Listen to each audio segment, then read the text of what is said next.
Herbert George Wells, one of the famous English writers, novelist, and historian, once said, "If we don't end the war, war will end us." మనం యుద్ధాన్ని ఆపకపోతే యుద్ధం మనల్ని సమూలంగా తుడిచిపెట్టుకుపోతుంది అని అన్నాడు ఆయన. With this let us start a discussion on Israel Palestine conflict. అసలు ఇజ్రాయిల్లో ఏం జరుగుతుంది, ఇజ్రాయిలియన్లు మరియు పాలస్తీన్ల మధ్య ఈ వివాదం ఎప్పుడు మొదలైంది, దాని యొక్క చరిత్ర ఏంటి, పుట్టు పూర్వోత్తరాల నుంచి డీటెయిల్డ్గా బ్యాక్గ్రౌండ్ నుంచి బేసిక్స్ నుంచి ప్రతి దాన్ని డిస్కస్ చేద్దాం. కానీ అంతకంటే ముందు అసలు ఎందుకు ఈ టాపిక్ని మనం మాట్లాడుతున్నాం, what exactly is the context of this particular topic తెలుసుకోవాలి, వినండి. ఆన్ 7th October 2023, అక్టోబర్ 7, 2023 అంటే గత శనివారం నాడు an extremist militant organisation named Hamas, it has launched a series of air strikes on Israel.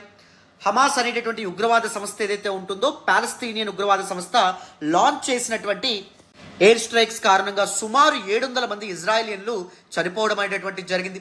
వెరాజ్ హమాస్ యొక్క ఈ అటాక్ని తిప్పుకొడుతూ ఇజ్రాయిల్ లాంచ్ చేసినటువంటి రిటాలియేటరీ స్ట్రైక్స్ ఏవైతే ఉన్నాయో వాటి కారణంగా 450 మంది పాలస్తీనియన్లు కూడా ప్రాణాలు కోల్పోవడం అనేటటువంటిది జరిగింది.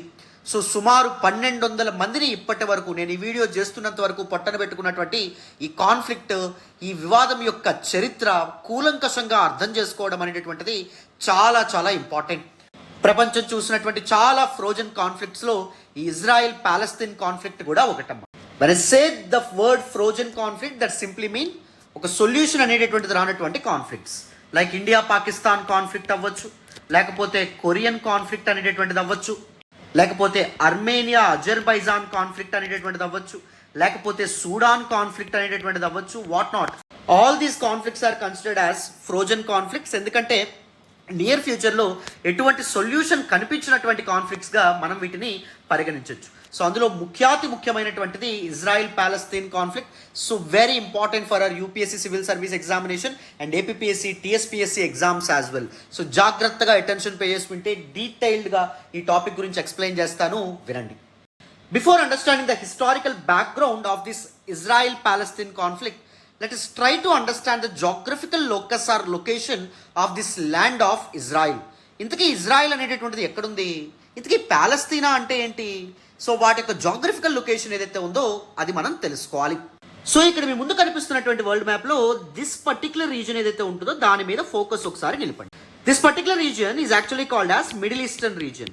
మిడిల్ ఈస్టర్న్ రీజన్ అనేటటువంటి పేరు దీనికి ఎందుకు వచ్చింది, European countries or western countries, eastern nations or oriental nations, Asian nations ఏవైతే ఉంటాయో వాళ్ళతో వర్తక వాణిజ్య వ్యాపారాలు చేస్తుండేటప్పుడు వాటి కోసం ఈస్ట్ వైపు ట్రావెల్ చేసేటప్పుడు మధ్యలో ఎదురయ్యేటటువంటి ప్రాంతం కాబట్టి దీనికి మిడిల్ ఈస్ట్ అనేటటువంటి పేరును వాళ్ళు పెట్టడం అనేటటువంటిది జరిగింది. So the land of Israel is actually a Middle Eastern నేషన్గా మనం చెప్పొచ్చు. ఇక్కడ ఇజ్రాయిల్ ఎక్కడ మీకు కనిపిస్తుంది సార్, సో జాగ్రత్తగా చూడండి, నేను జూమ్ చేస్తూ ఉన్నాను. సో ఇక్కడ మనకి ఇండియా అనేటటువంటిది మీకు కనిపిస్తుంది అనుకుంటున్నాను, ఇండియా పక్కన పాకిస్తాన్ కనిపిస్తుంది అనుకుంటున్నాను. So this middle Eastern reason చూడండి, సౌదీ అరేబియా కానీ, ఒమన్, యమన్, లేకపోతే ఇరాన్, ఇరాక్, ఇవి కనిపిస్తున్నాయి కదా. ఇక్కడ మీకు జార్డాన్ కనిపిస్తుంది, జార్డాన్ పక్కనే చూడండి చిన్న ఇలాంటి ఒక చిన్న దీనిలాగా కనిపిస్తుంది కదా, ఒక స్ట్రిప్ లాగా కనిపిస్తుంది, దాన్నే మనం ఇజ్రాయిల్గా చెప్పడం అనేటటువంటిది జరుగుతుంది. The modern nation of Israel 1948 తర్వాత ఏర్పాటు అవ్వడం అనేది జరిగింది. 1948 ముందు దిస్ పర్టికులర్ రీజియన్ యొక్క నేమ్ ఏంటంటే పాలస్తీనా. సో ఇజ్రాయిల్ పాలస్తీన్ కాన్ఫ్లిక్ట్ ఏదైతే ఉందో it is actually a conflict between 2 groups of people, 2 వర్గాల మధ్య ఒక వివాదం. వై దీస్ 2 groups మధ్య conflict, for 1 piece of land. ఇక్కడ ఏదైతే స్మాల్ స్ట్రిచ్ ఆఫ్ ల్యాండ్ నేను చూపించానో దీన్ని యూదులు ఎవరైతే ఉంటారో వాళ్ళు ఏమంటారు అంటే ఇజ్రాయిల్ అంటారు. వేరాజ్ అరబ్బులు ఎవరైతే ఉన్నారో లేదా పాలస్తీనియన్ అరబ్స్ ఎవరైతే ఉంటారో వాళ్ళు ఏమంటారు, దీన్ని పాలస్తీన్ అనేటటువంటి పేరుతో పిలుస్తారు. ఒకే ప్రాంతం, ఈ ప్రాంతం నాదంటే నాదే అని చెప్పి 2 groups ఆఫ్ పీపుల్ మధ్య వివాదం అనేటటువంటిది స్టార్ట్ అవ్వడం అనేది జరిగింది. ఎందుకు స్టార్ట్ అయింది, ఎలా స్టార్ట్ అయిందో కూడా నేను డీటెయిల్గా మీకు ఎక్స్ప్లెయిన్ చేస్తాను. There is nothing to worry. So next ఇంకా క్లోజప్లో మీకు ఇజ్రాయెల్ మ్యాప్ అనేటటువంటి చూపిస్తాను and important places in Israel, వాటి గురించి కూడా మనం మాట్లాడుకోవాలి. అప్పుడే ఈ కాన్ఫ్లిక్ట్ మీకు హోలిస్టిక్గా కాంప్రహెన్సివ్గా అర్థమవుతుంది. జాగ్రత్తగా వినండి. సో ఇక్కడ మిడిల్ ఈస్ట్ యొక్క మ్యాప్ అనేటటువంటి చూడండి, this particular location is middle east అని చెప్పి మనం చెప్తాము. అండ్ దిస్ వన్ ఏంటి అంటే అరేబియన్ పెనిన్సులా అనేటటువంటి పేరుతో పిలవడం అనేది జరుగుతుంది. So what exactly is the meaning of peninsula? Peninsula అంటే ద్వీపకల్పం అంటాం. మూడు వైపులా నీరు అనేటటువంటిది ఉంటుంది. మీకు ఇక్కడ రెడ్ సీ అనేటటువంటిది కనిపిస్తుందా, ఇక్కడ మీకు అరేబియన్ సీ అనేటటువంటిది కనిపిస్తుందా, ఇక్కడ మీకు పర్షియన్ గల్ఫ్ అనేటటువంటిది కనిపిస్తుంది. చూడండి, పర్షియన్ గల్ఫ్ చుట్టూ ఉండేటటువంటి కంట్రీస్ నేమ్స్ ఏంటో నాకు కామెంట్ బాక్స్లో తెలియజేయండి. That is one of the previous year questions. So ఎంతవరకు కరెక్ట్గా చెప్తారో చూద్దాం. సో చూడండి, పర్షియన్ గల్ఫ్ని అండ్ అరేబియన్ సీని కలిపేటటువంటి స్ట్రైట్ ఏంటమ్మా అంటే స్ట్రైట్ ఆఫ్ హార్ముజ్. స్ట్రైట్ అంటే జలసంధి అంటాం. టూ వాటర్ బాడీస్ని కలిపేటటువంటి స్మాల్ స్ట్రెచ్ ఆఫ్ వాటర్ వేని మనం స్ట్రైట్ అనేటటువంటి పేరుతో పిలవడం అనేటటువంటిది జరుగుతుంది. ఒమన్ పక్కనే ఉన్నటువంటి చూడండి, ఇది Gulf of Oman. And red సీని అండ్ దాంతోపాటు అరేబియన్ సీని కలిపేటటువంటి స్ట్రైట్ చూడండి, బాబల్ మండేబ్ స్ట్రైట్ అనేటటువంటి పేరుతో పిలుస్తాం. సో ఇక్కడ మీకు గల్ఫ్ ఆఫ్ యాడన్ కనిపిస్తుంది, ఇక్కడ యమన్ కనిపిస్తుందా? యమన్లో ఒక one of the important port city ఏంటి అంటే యాడన్. సో దాని పేరు మీద గల్ఫ్ ఆఫ్ యాడన్ అనేటటువంటి పేరు రావడం అనేది జరిగింది. ఇక్కడ చూడండి, ఇక్కడ మీకు మెడిటరేనియన్ సీ, మధ్యధరా సముద్రం కనిపిస్తుంది. మెడిటరేనియన్ సీని అండ్ దాంతోపాటు రెడ్ సీని కలిపేటటువంటి కెనల్ ఏంటి? సూయజ్ కెనల్ అమ్మ. ఓకేనా, వెరీ వెరీ ఇంపార్టెంట్. సో ఇక్కడ మీకు ఇజ్రాయెల్ అనేటటువంటిది కనిపిస్తుంది అనుకుంటున్నాను. చూడండి, ఇక్కడ నేను బౌండరీస్ గీస్తా ఉన్నాను. This is what we call as Israel. ఓకేనా. సో ఇజ్రాయిల్ కి చాలా నేమ్స్ ఉంటాయి. కొంతమంది దీన్ని ఇజ్రాయిల్ అని పిలుస్తారు, కొంతమంది దీన్ని పాలస్తీన్ అని పిలుస్తారు, కొంతమంది దీన్ని ప్రామిస్డ్ ల్యాండ్ అని పిలుస్తారు, కొంతమందిని హోలీ ల్యాండ్ అనేటువంటిది పిలుస్తారు. వేరు వేరు వర్గాల యొక్క పర్సెప్షన్స్ బట్టి దీని యొక్క నేమ్స్ మారుతూ ఉండడం అనేటటువంటిది జరిగిందనమాట. అండ్ దిస్ ఇజ్రాయిల్ ఏదైతే ఉంటుందో it shares coastal line with Mediterranean sea. మధ్యధరా సముద్రం ఏదైతే ఉందో దాంతో కోస్టల్ లైన్ షేర్ చేసుకోవడం అనేది జరుగుతుంది. And it shares border with Egypt, and it shares border with Jordan or Transjordan. It shares border with Syria. It shares border with Lebanon. These borders are very important.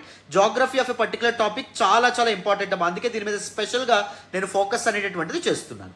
ఓకేనా, right. ఇక్కడ Israel యొక్క close up map అనేటటువంటిది మీరు గమనించవచ్చు. So చూడండి, this particular land ఏదైతే ఉందో దీన్ని ల్యాండ్ ఆఫ్ ఇజ్రాయిల్ అనేటువంటి పేరుతో పిలవడం అనేది జరుగుతుంది. ఓకేనా. సో ఇక్కడ జాగ్రత్తగా గమనించండి, డిఫరెంట్ ఇంపార్టెంట్ ప్లేసెస్ ఏవైతే ఉంటాయో వాటిని నేను పరిచయం చేస్తాను. ఈ ప్లేసెస్ మీకు తెలిస్తేనే మీకు ఈ కాన్ఫ్లిక్ట్ అంత డీటెయిల్డ్గా అర్థమవుతుంది. ఫస్ట్ ఇక్కడ చూడండి, ఇది గోలన్ హైట్స్ అని చెప్పి చెప్తామన్నమాట. So Golan Heights, this is a mountainous రీజియన్గా మనం చెప్పుకుంటాం. ఇక్కడ మౌంటైన్స్ అనేటువంటి ఉంటాయి. And these mountains act as natural border between Syria and దాంతోపాటు ఇజ్రాయిల్. ఓకేనా, రైట్. అండ్ దిస్ పర్టిక్యులర్ ప్రాంతం ఏదైతే ఉందో ఇక్కడ మీకు ఇలా కనిపిస్తున్నటువంటి ప్రాంతం దీన్ని వెస్ట్ బ్యాంక్ అంటాం. అదేంటి సార్, ఇజ్రాయెల్కి ఈస్ట్ వైపే ఉంది కదా, తూర్పు వైపే ఉంది కదా, దీన్ని వెస్ట్ బ్యాంక్ అని ఎందుకు అంటాము అంటే, సో జోర్డాన్ వైపు నుంచి చూస్తే ఇది వెస్ట్ ఉంటుంది. This is once a part of Jordan. ఓకేనా, ఇక్కడ చూడండి, మీకు ఇక్కడ ఏం రివర్ ఫ్లో అవుతుంది అంటే జోర్డాన్ రివర్ ఫ్లో అవ్వడం అనేటటువంటి జరుగుతుంది. జోర్డాన్ రివర్ యొక్క పశ్చిమ భాగాన ఉన్నటువంటి ఒడ్డు కాబట్టి ఆ ప్రాంతాన్ని వెస్ట్ బ్యాంక్ అనేటటువంటి పేరుతో పిలుస్తాం. జోర్డాన్ రివర్ ఎక్కడ డ్రైన్ అవుతుంది? డెడ్ సీలో డ్రైన్ అవ్వడం అనేది జరుగుతుంది. ఫైనల్గా డెడ్ సీలో కలవడం అనేది జరుగుతుంది. And this particular small strip of land చూడండి, దీన్ని గాజా స్ట్రిప్ అనేటటువంటి పేరుతో మనం పిలవడం అనేటువంటి జరుగుతున్నాను. అర్థమవుతుందా? These stretches of lands very very important. ఇక్కడ మీరు గమనించండి, సో ఇక్కడ ఇజ్రాయిల్ బార్డర్స్ మీరు లెబనాన్ చూసుకున్నా, లేకపోతే సిరియా చూసుకున్నా, లేకపోతే జోర్డాన్ చూసుకున్నా, లేకపోతే ఈజిప్ట్ చూసుకున్నా, these are Arab dominated countries అనమాట. మరి అరబ్ డామినేటెడ్ లొకేషన్ ఏదైతే ఉందో, ప్లేస్ ఏదైతే ఉందో, అక్కడ ఒక జూయిష్ నేషన్ అనేటటువంటిది, యూదుల యొక్క ఒక దేశం అనేటటువంటిది ఎలా ఏర్పడింది, ఇది మీరు తెలుసుకోవాలంటే మీరు historical background of this Israel Palestine conflict అర్థం చేసుకోవాలి. నేను బ్యాక్గ్రౌండ్ నుంచి, ఏన్షియంట్ టైమ్స్ నుంచి ఇజ్రాయిల్ యొక్క చరిత్ర కానీ ఇవన్నీ ఎక్స్ప్లెయిన్ చేస్తాను కొద్ది నిమిషాల్లో. మీరు అటెన్షన్ పే చేసుకుంటే సరిపోతుంది. అండ్ గుర్తుపెట్టుకోండి, majority of the cities in Israel మీకు ఎక్కడ కనిపిస్తాయి? నార్త్ సైడ్ మాత్రమే కనిపిస్తాయి, ఉత్తర భాగంలో. సౌత్ సైడ్ కనిపిస్తాయి అంటే కనిపించవు. ఎందుకంటే most part of the southern side డిజర్ట్తో కప్పబడి ఉండడం అనేది జరిగింది. ఇక్కడ నెగేవ్ అనేటటువంటి డిజర్ట్ అనేటటువంటిది ఉంటుంది. ఇజ్రాయిల్ ప్యాలెస్తీన్ కాన్ఫ్లిక్ట్కి one of the important reasons, ఎవరు మీకు చెప్పినటువంటి రీజన్ ఏంటి అంటే నో స్కేర్సిటీ ఆఫ్ రిసోర్సెస్ అమ్మ. సగం కంట్రీ ఏదైతే ఉంటుందో it is actually covered with desert, ఎడార్ అనేటటువంటిది ఉండడం అనేది జరిగింది. సో పీపుల్ మధ్య ఈ రిసోర్సెస్ కోసం, వనరుల కోసం కాంపిటీషన్ అనేటటువంటిది ఎప్పుడైతే ఉంటుందో ఆ ప్రదేశాలు ఏవైతే ఉంటాయి అక్కడ కాన్ఫ్లిక్ట్స్ అనేటటువంటివి ఉంటాయి. ఆ ప్రదేశాలు ఏవైతే ఉంటాయి అక్కడ ఇన్స్టెబిలిటీ అనేటటువంటిది ఉంటుంది. ఫర్ ఎగ్జాంపుల్ ఆఫ్రికాలోని సబ్సహార్ రీజియన్స్ ఏవైతే ఉంటాయో అక్కడ కూడా మీరు గమనించవచ్చు. అక్కడ కూడా క్లైమేట్ చేంజ్ వల్ల రిసోర్సెస్ డిప్లీట్ అవ్వడంతో పీపుల్ మధ్య రిసోర్సెస్ కోసం కాంపిటీషన్ మొదలయ్యి అక్కడ కూడా కాన్ఫ్లిక్ట్స్ అనేటటువంటి ఎక్కువగా మనకు కనిపిస్తాయి. లైక్ మాలి, నైజీరియా ఇలాంటి ప్రాంతాలు ఏవైతే ఉంటాయో అక్కడ ఆఫ్రికాలో. Isn't it? సో ఇది మామూలుగా ఇజ్రాయెల్ పాలస్తీన్ కాన్ఫ్లిక్ట్కి రిలీజియన్ ఒక కారణం అని చెప్తారు అందరూ. అవును, మతం తప్పకుండా కారణం. అండ్ దాంతోపాటు హిస్టారికల్ ఫ్యాక్టర్స్ అని చెప్పి కొంతమంది అంటారు, చారిత్రాత్మకమైనటువంటి నేపథ్యం వల్ల కూడా కాన్ఫ్లిక్ట్ అనేది మొదలైంది అంటారు. అది కూడా కరెక్టే. బట్ ఇంకొక ఇంపార్టెంట్ రీజన్, ఇంకా ఈ పర్టికులర్ కాన్ఫ్లిక్ట్ రిజాల్వ్ అవ్వకపోవడానికి, ఇంకా పర్టికులర్ కాన్ఫ్లిక్ట్ ఇంటెన్సిఫై అవుతూ ఉండడానికి కారణం ఏంటంటే రిసోర్సెస్ చాలా చాలా తక్కువ ఉండడం. దానివల్ల పీపుల్ మధ్య కాన్ఫ్లిక్ట్స్ అనేటటువంటి కూడా మొదలవ్వడం. These are some important places associated with Israel Palestine conflict. ఇక్కడ వరకు మీకు డీటెయిల్గా అర్థమైందని అనుకుంటున్నాను. ఇప్పుడు let us look at the historical background of this particular conflict. So let us look at the historical context and historical background of this particular conflict. ఇక్కడ మీకు black కలర్లో కనిపిస్తున్నటువంటి టెరిటరీ ఏదైతే ఉందో, దిస్ పర్టికులర్ టెరిటరీకి చాలా పేర్లు ఉన్నాయని చెప్పి మనం మాట్లాడుకున్నాం. కొంతమంది ఇజ్రాయెల్ అంటారు, కొంతమంది పాలస్తీన్ అని చెప్పి అంటారు, కొంతమంది దీన్ని హోలీ ల్యాండ్ అంటారు, కొంతమంది ద ప్రామిస్డ్ ల్యాండ్ అంటారు. ఏన్షియంట్ టైమ్స్లో అంటే అరౌండ్ 2500 బీసీ టు 1500 బీసీ, క్రీస్తు పూర్వం 2500 సంవత్సరం నుంచి 1500 సంవత్సరం మధ్యలో దీన్ని కింగ్డమ్ ఆఫ్ ఇజ్రాయిల్ అనేటటువంటి పేరుతో పిలిచేవాళ్ళు అనమాట. Kingdom of Israel was actually divided into 2 parts. One is northern Israel kingdom and southern Israeli kingdom. Israeli kingdom అని చెప్పి ఎందుకంటున్నారు, the dominant tribal group in this particular land. Then ఆ టైంలో ఇజ్రాలియన్ అనేటటువంటి tribal groups అనేటటువంటి వాళ్ళు ఉండేవాళ్ళు. వాళ్ళ యొక్క రిలీజియన్ ఏంటి? One of the ancient religion name Judaism. Judaism అనేటటువంటి మతం ఏదైతే ఉంటుందో దాన్ని ఫాలో అయ్యేవాళ్ళు. జుడాయిజం అనే మతాన్ని ఫాలో అయ్యేటువంటి వాళ్ళని జ్యూస్ లేదా యూదులు అనేటటువంటి పేరుతో పిలవడం అనేటటువంటిది జరుగుతుందన్నమాట. And with the passage of time this particular kingdom of Israel ఏదైతే ఉందో it has witnessed a series of external అగ్రెషన్గా మనం చెప్పొచ్చు. For example Babylonian captivity. Babylonians ఎవరు అంటే they are part of Mesopotamian civilisation. Mesopotamian civilisation ఏదైతే ఉందో లేదా సుమేరియన్ సివిలైజేషన్ అని కూడా అంటాం, which is one of the earliest civilizations flourished on this planet. So ancient civilizations మీరు గమనిస్తే 4 important civilizations గురించి మనం మాట్లాడతాం. One is Mesopotamian civilization, second one Egyptian civilization, third one Chinese civilization, fourth one ఏంటమ్మా Harappan civilisation or Indus Valley civilisation. మెక్ అనేటటువంటి దీంతో మీరు గుర్తుపెట్టుకోవచ్చు. ఇండస్ వ్యాలీ సివిలైజేషన్స్కి one of the most important contemporary civilisation ఏంటి? Mesopotamian civilisation. So the kingdom of Israel ఏదైతే ఉందో, ద ల్యాండ్ ఆఫ్ ఇజ్రాయిల్ ఏదైతే ఉందో, it is actually sandwiched between 2 important civilisations. One is Mesopotamian civilisation, second one Egyptian civilisation. మధ్యలో ఉండడం అనేటటువంటిది జరిగింది. Mesopotamian civilisation యొక్క ప్రెజెంట్ రీజియన్ ఏంటి అంటే ప్రెజెంట్ ఇరాన్, ఇరాక్ ఆ ప్రాంతం ఏదైతే ఉంటుందో, కువైట్ రీజియన్ ఏదైతే ఉందో దాన్ని ఇంపార్టెంట్ రీజియన్గా మనం చెప్పొచ్చు. మెసపటోమియన్ సివిలైజేషన్కి అసోసియేట్ అయినటువంటి రీజియన్గా మనం చెప్పొచ్చు. మెసపటోమియన్ సివిలైజేషన్ ఏదైతే ఉందో అది ఫ్లరిష్ అవుతున్నప్పుడు డిఫరెంట్ గ్రూప్స్ వాళ్ళు డిఫరెంట్ టైమ్స్లో అథారిటేటివ్ పొజిషన్స్లో ఉండేవాళ్ళు. ఎర్లీ టైమ్స్ సుమేరియన్స్ ఉండేవాళ్ళు. And the last time and around 1500 BC ఆ టైంలో బాబిలోనియన్ అనేటటువంటి ట్రైబల్ గ్రూప్స్ ఎవరైతే ఉన్నారో వాళ్ళు ఈ మెసపటోమియన్ ల్యాండ్స్ ఏవైతే ఉంటాయో వాటి మీద అధికారం తెచ్చుకోవడం అనేది జరిగింది. దిస్ బాబిలోనియన్ డైనాసిటీ ఏదైతే ఉంటుందో వాళ్ళు in order to expand their territory, surrounding regions ఏవైతే ఉంటాయో వాటి మీద వాళ్ళు ఏం చేసేవాళ్ళు, వాళ్ళు అటాక్స్ చేస్తూ ఉండడం అనేది జరిగింది. ఎందుకంటే ఏన్షియంట్ టైమ్స్లో Mediterranean acted as the centre for wealth trade etcetera, isn't it? So Mediterranean చుట్టూ మొదలైనటువంటి డిఫరెంట్ టౌన్స్ ఏవైతే ఉంటాయో వాటి మీద these towns acted as the symbols of prosperity, the places of prosperity, the centres of prosperity. So ఈ కొత్తగా ఏర్పడినటువంటి urban centres ఏవైతే ఉంటాయో like the part of the kingdom of Israel లాంటివి ఏవైతే ఉంటాయో వాటి మీద అథారిటీ, వాటి మీద హోల్డ్ అనేటటువంటి తెచ్చుకుందాం అనుకున్నారు.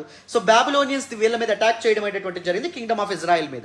సో అక్కడ ఉన్నటువంటి యూదులు ఎవరైతే ఉంటారో ఈ అటాక్స్ వల్ల, ఈ పర్సిక్యూషన్ వల్ల యూదులు వేరే ప్రాంతాలకి తరలి వెళ్ళడం అనేటటువంటి జరిగింది. కొంతమంది బాబిలోనియాకి స్లేవ్స్ కింద వెళ్ళబడ్డారు, కొంతమంది ఇతర ప్రాంతాలకి వాళ్ళ ప్రాణాలు నిలబెట్టుకోవడానికి కానీ లేకపోతే వాళ్ళ లైవ్లీహుడ్స్ కోసం కానీ వేరే ప్రాంతాలకి కింగ్డమ్ ఆఫ్ ఇజ్రాయిల్ నుంచి వెళ్ళడం అనేది జరిగింది. అండ్ దాని తర్వాత బాబిలోనియన్ క్యాప్టివిటీ తర్వాత పెర్షియన్స్ ఎవరైతే ఉన్నారో, సైరస్ ద గ్రేట్ కానీ, డేరియస్ ద గ్రేట్ కానీ, సో వీళ్ళ యొక్క అటాక్స్ బారిని కూడా వీళ్ళు పడ్డం అనేది జరిగింది.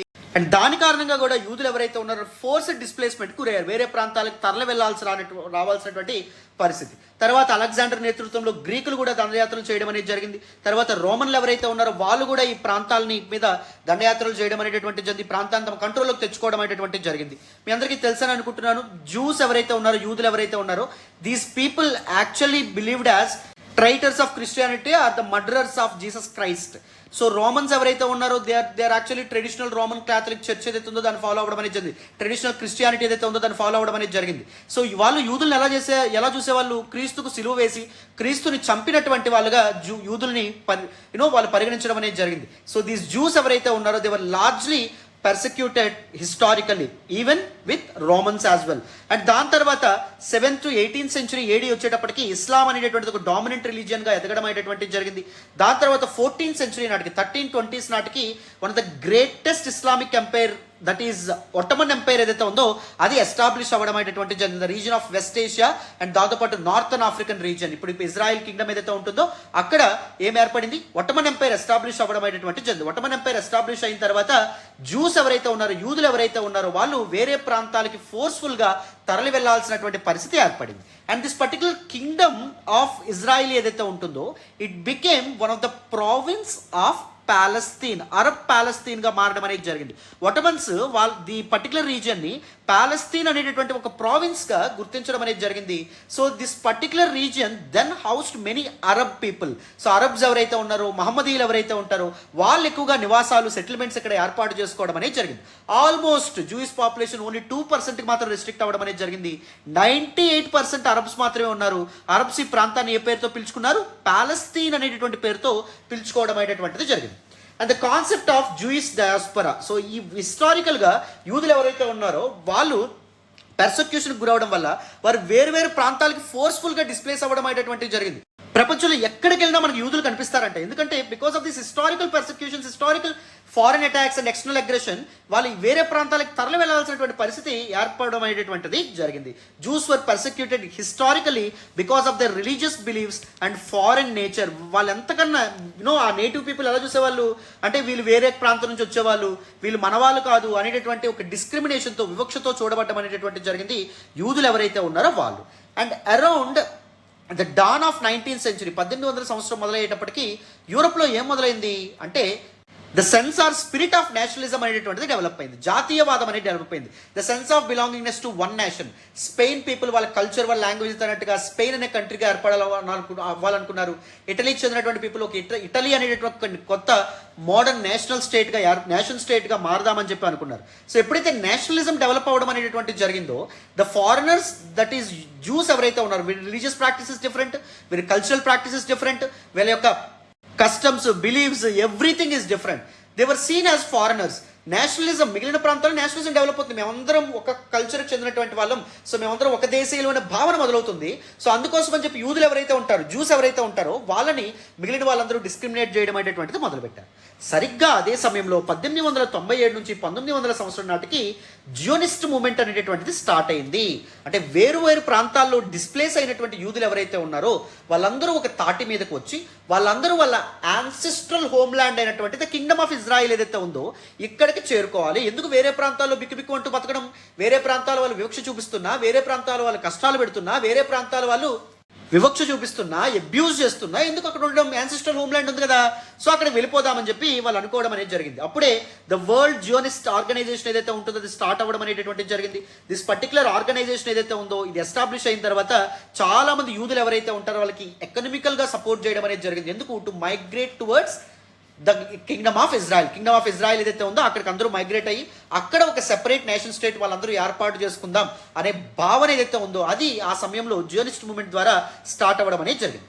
Then people started settling in Palestine. Jewish people ఎవరైతే ఉన్నారో ప్రపంచంలో వేరు ప్రాంతాల నుంచి ఉన్నటువంటి వాళ్ళు తిరిగి ఎక్కడికి రావడం మొదలుపెట్టారు, పాలస్తీన్కి రావడం అనేది మొదలుపెట్టారు. కానీ ఇక్కడికి ఎవరున్నారండి దిస్ పర్టికులర్ రీజియన్లో? ఇజ్రాయిల్ అనే భావనే లేదు ఆ పర్టికులర్ ల్యాండ్కి. ఆ పేరే జనాలు మర్చిపోయారు. ఎందుకంటే 2000-2500 సంవత్సరాల క్రితం అది కింగ్డమ్ ఆఫ్ ఇజ్రాయిల్. కానీ ఒట్టమన్ రూల్ హిస్టారికల్గా ఇది ఎలా మారింది, పాలస్తీన్గా మారడం అనేటువంటి జరిగింది. పేరు మారిపోయింది, అక్కడ ఉండేటటువంటి ప్రజలు మారిపోయారు, వాళ్ళ యొక్క కల్చర్, వాళ్ళ యొక్క కస్టమ్స్ అన్నీ మారిపోయినాయి. కానీ దీస్ యూదులు ఎవరైతే ఉంటారో వాళ్ళు ఇప్పుడు వచ్చి ఏమంటున్నారు, this is our ancestral homeland కాబట్టి ఇక్కడ సెటిల్మెంట్స్ ఏర్పాటు చేసుకునేటటువంటి హక్కు మాకుంది అని చెప్పి వీళ్ళు అనడం అనేటటువంటిది జరుగుతుంది. క్లారిటీ వచ్చిందని అనుకుంటున్నాను. సో ప్రతిదీ అర్థం చేసుకోగలుగుతున్నారని అనుకుంటున్నాను. సరిగ్గా ఎప్పుడైతే ఈ జియోనిస్ట్ మూవ్మెంట్ అనేటువంటిది స్టార్ట్ అయిందో సో అప్పుడే 1900 అది ఊపందుకుంటుందో 1914లో ఏం స్టార్ట్ అయింది, the great war, that is world war 1, మొదటి ప్రపంచ యుద్ధం అనేటటువంటిది స్టార్ట్ అయింది. వరల్డ్ వార్ 1 ఎవరెవరి మధ్య జరగడం అనేటటువంటిది జరిగింది. One is allied powers, second one ఎవరమ్మా అంటే సెంట్రల్ పవర్స్. ఎలైడ్ పవర్స్లో భాగంగా ఎవరున్నారు? యునైటెడ్ కింగ్డమ్ ఉంది, ఫ్రాన్స్ అనేటటువంటిది ఉంది, అవునా. సెంట్రల్ పవర్స్లో భాగంగా ఎవరున్నారు? జర్మనీ, ఒట్టమన్స్, వీళ్ళందరూ ఉండడం అనేది జరిగింది. దీనిలో ఎవరు గెలుపొందారు? UK, France and these other allied powers, United States of America, వీళ్ళు గెలుపొందడం అనేది జరిగింది. And the German led central powers ఏవైతే ఉన్నాయో అవి ఓడిపోవడం అనేటటువంటిది జరిగిందన్నమాట, అవునా కాదా? రైట్. సో ఎప్పుడైతే Ottomans at the verge of defeat ఉన్నారో, ఆల్మోస్ట్ వాళ్ళ యొక్క పవర్, వాళ్ళ యొక్క శక్తి సామర్థ్యాలు ఎప్పుడైతే క్షీణించిపోతున్నాయో 1916 నాటికి, అప్పుడు ఒక secret agreement British and France వాళ్ళు జరుపుకోవడం అనేది జరిగింది with consensus from Russia and Italy. Russia and Italy అగ్రిమెంట్లో డైరెక్ట్గా పార్టిసిపేట్ చేయకపోయినా పక్కన చూస్తూ ఉన్నారు. ఈ అగ్రిమెంట్, సీక్రెట్ అగ్రిమెంట్ ఎవరి మధ్య జరిగింది? బ్రిటన్ అండ్ ఫ్రాన్స్ మధ్య జరగడం అనేది జరిగింది. ఎందుకు? Division of the old Ottoman territories. Ottomans ఎవరైతే ఉన్నారో దిస్ ఇస్లామిక్ ఎంపైర్ అండర్లో ఉన్నటువంటి టెరిటరీస్ ఏవైతే ఉంటాయో వాటిని మనిద్దరం పంచుకుందాం అనేటటువంటి అగ్రిమెంట్ పేరుతో, అనేటటువంటి ఒక ఆలోచనతో ఈ అగ్రిమెంట్ సైన్ చేయడం అనేది జరిగింది. దీనికి సైక్స్ పికాట్ అగ్రిమెంట్ అని ఎందుకు పేరు? ఈ నెగోషియేషన్స్ లో పార్టిసిపేట్ చేసినటువంటి 2 డిప్లొమాట్స్ పేర్ల మీదుగా సైక్స్ పికాట్ అగ్రిమెంట్ అనేటటువంటి పేరు వచ్చిందనమాట. అంటే యునైటెడ్ కింగ్డమ్ నుంచి ఎవరు డిప్లొమాట్ ఈ నెగోషియేషన్స్ ఈ అగ్రిమెంట్ లో పార్టిసిపేట్ చేశారు? Sir Mark Sykes. And France నుంచి ఎవరు పార్టిసిపేట్ చేశారు అంటే జార్జ్ పికాట్, ఆయన పార్టిసిపేట్ చేయడం అనేది జరిగింది. వీళ్ళ పేరు మీద దీనికి సైక్స్ పికాట్ అగ్రిమెంట్ అనేటటువంటి పేరు రావడం అనేటటువంటిది జరిగిందనమాట. సో దీనిలో భాగంగా చూడండి, ఒట్టమన్ టెరిటరీస్ ఏవైతే ఉంటాయో వాటిని ఎలా పంచుకున్నారో చూడండి. దీస్ అరబ్ టెరిటరీస్ ఏవైతే ఉంటాయి, ఈ ప్రాంతం that is Armenia, Azerbaijan present ప్రాంతం ఏదైతే ఉందో దాన్ని రష్యాకి అప్పగించడం అనేటువంటిది జరిగింది. వేరాజ్ దిస్ పర్టికులర్ సిరియా రీజన్ ఏదైతే ఉంటుందో దాన్ని ఫ్రెంచ్ వాళ్ళు తీసుకోవడం అనేటువంటిది జరిగింది. వేరాజ్ దిస్ పర్టికులర్ జార్డాన్కి బ్రిటిష్ వాళ్ళు ట్రాన్స్ జార్డాన్ అనే పేరు పెట్టారు. అండ్ దాంతోపాటు ఇజ్రాయిల్ ప్రాంతం ఏదైతే ఉందో దాన్ని బ్రిటిష్ వాళ్ళు అండర్లోకి తీసుకోవడం అనేటువంటిది జరిగింది, ఇజంట్ ఇట్. అండ్ దాంతోపాటు ద నార్థన్ మెడిటేరియన్ రీజన్స్ ఏవైతే ఉన్నాయో వాళ్ళు ఇటలీ వాళ్ళు తీసుకోవడం అనేటువంటి జరిగింది. అర్థమైందా? సో ఒట్టమన్ టెరిటరీస్ని వాళ్ళు పంచుకున్నారు. ఎందుకంటే to gain administrative control and to exploit the resources of these particular regions. Clarity వచ్చిందని అనుకుంటున్నాను. మరి ఒట్టమన్స్కి భాగంగా, ఒట్టమన్ ఎంపైర్లో భాగంగా దిస్ పాలస్తీనా కూడా ఉందని చెప్పుకున్నాం కదా, వన్ ఆఫ్ ద ప్రావిన్స్గా. మరి అది ఎవరు, ఈ సైక్స్ పికాట్ అగ్రిమెంట్ ద్వారా అది ఎవరికి వచ్చింది అంటే బ్రిటిష్ వాళ్ళకి రావడం అనేది జరిగింది. 1917లో 1917లో బాల్ఫోర్ డిక్లరేషన్ అనేటువంటి డిక్లరేషన్తో బ్రిటిష్ వాళ్ళు ముందుకు రావడం అనేటువంటి జరిగింది. ఎందుకు దీనికి బాల్ఫోర్ డిక్లరేషన్ అనే పేరు వచ్చింది? అప్పటి British foreign secretary James Balfour ఈ పర్టికులర్ అనౌన్స్మెంట్తో డిక్లరేషన్తో ముందుకు వచ్చారు. కాబట్టి ఈ డిక్లరేషన్లో భాగంగా బ్రిటిష్ వాళ్ళు ఏం ప్లేజ్ చేశారు, ఏం ప్రతిజ్ఞ చేశారు? To establish a national home for the Jewish people in Palestine. అప్పటి పాలస్తీన్గా పిలువబడుతున్నటువంటి రీజియన్ ఏదైతే ఉందో అక్కడ యూదులు ఎవరైతే ఉంటారో వాళ్ళకి ఒక నేషనల్ హోమ్ని మేము ఏర్పాటు చేస్తాము, అంటే యూదుల కోసం కొన్ని టెరిటరీస్ కేటాయించి వాటిని ఒక జూయిష్ కంట్రీగా ఏర్పాటు చేస్తాం ఆ టెరిటరీస్ అన్ని కలిపి అని చెప్పి ప్రతిజ్ఞ చేయడం అనేటువంటిది జరిగిందన్నమాట. వై, ఎందుకు బ్రిటిష్ వాళ్ళు అలా చేశారు? ఎంత మంచి వాళ్ళ, అంత ధర్మప్రభువుల బ్రిటిష్ వాళ్ళు పాపం ఎక్కడెక్కడ ఉన్నటువంటి యూదులందరికీ ఒక నేషనల్ హోమ్ని ఏర్పాటు చేద్దాం అనుకుంటున్నారు, అంత ఆలోచిస్తున్నారు యూదుల గురించి అంటే కాదు. ఎందుకంటే మనకు వరల్డ్ వార్ 1 ఏదైతే ఉందో అప్పుడు బ్రిటిష్ వాళ్ళు ఎలైడ్ పవర్స్ ఎవరైతే ఉంటారో వాళ్ళకి వ్యతిరేకంగా ఒట్టమన్స్ ఉండడం అనేది జరిగింది. ఒట్టమన్స్కి ప్రొవోకేట్ చేస్తూ ఈ డిక్లరేషన్ ఏదైతే ఉంటుందో దాంతో ముందుకు రావడం అనేది జరిగింది. 1930s 1930 నాటికి జర్మనీని నాజీలు తమ కంట్రోల్లోకి తెచ్చుకోవడం అనేది జరిగింది. హిట్లర్ ఆధ్వర్యంలో నాజీలు యూదులు ఎవరైతే ఉంటారో వాళ్ళని చాలా ఘోరంగా పర్సిక్యూట్ చేయడం అనేది జరిగింది. హోలోకాస్ట్ అనేటువంటి పేరుతో పిలుస్తాం. వరల్డ్ వార్ 2 సమయంలో అరౌండ్ 8 మిలియన్ జ్యూస్ని కాన్సన్ట్రేషన్ క్యాంప్స్లో పెట్టి చంపేయడం అనేది జరిగింది. దాన్నే హోలోకాస్ట్ అంటాం. జాతి హననం పేరుతో పిలవడం అనేటువంటి జరుగుతుంది. దీన్ని నాజీ అపార్థైడ్ అనే పేరుతో కూడా పిలుస్తాం. నాజీలు యూదుల మీద చూపించినటువంటి జాతి వివక్ష ఏదైతే ఉందో అది ప్రపంచం ఎప్పుడూ మర్చిపోలేనటువంటి ఒక ఇంపార్టెంట్ ఈవెంట్గా మనం చెప్పుకోవచ్చు. మరి జర్మనీలో ఎప్పుడైతే యూదులు విపరీతమైనటువంటి వివక్షకి, హత్యలకి, మారణకాండకి గురవుతున్నారో it led to the huge influx of Jews into Palestine. యూదులు యూరప్లో, ఐరోపా ఖండంలో బతకలేక తిరిగి వాళ్ళ యాన్సిస్ట్రల్ హోమ్ల్యాండ్ అయినటువంటి ద కింగ్డమ్ ఆఫ్ ఇజ్రాయిల్, అప్పుడు ఎలా పిలువబడుతుంది? పాలస్తీన్గా పిలువబడుతుంది. అక్కడికి వెళ్దామని చెప్పి అనుకున్నారు. ఎంతో మంది పాలస్తీన్కి రావడం మొదలుపెట్టారు.